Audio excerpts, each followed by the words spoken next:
குத்துனா குத்து கும்மாங்குத்து இதுதாயா. ஈசன் கிஷனுக்கு கிடைச்ச வாய்ப்பை தக்க வச்சு சொருகிறான் தூக்கி. 43 பால்ல 103 ரன், 6 4 10 6. எம்மாடியம்மா என்ன ஒரு மேட்சுங்க. என்ன பால், எல்லா பாலையும் போட்டு பொழக்கிறாங்க.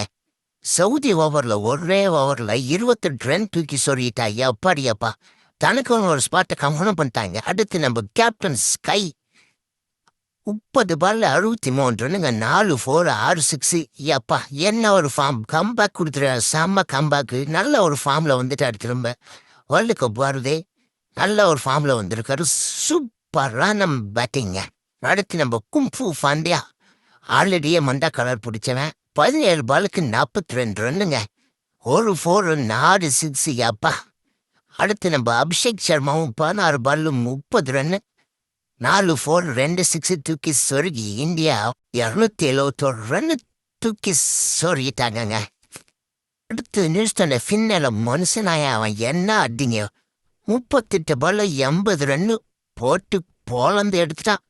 நல்ல வேலை எப்படியே அக்ஷர் பட்டேல் வேலை அவுட் ஆயிட்டா. இல்லைன்னு வைங்க, செஞ்சுரி எல்லாம் தூக்கி சம்பவம் பண்ணியிருப்பான். அடுத்து நம்ம மொத்த மாமா ஒரு 26, சச்சின் ரவீந்தா ஒரு 30 அடிக்க.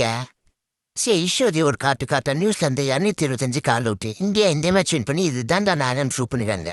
பவுலிங்லேயே தரமான bowling. Axar 5 wicket, Axar Patel 3 wicket எடுத்து சம்பவம் பண்ணியிருந்தாங்க.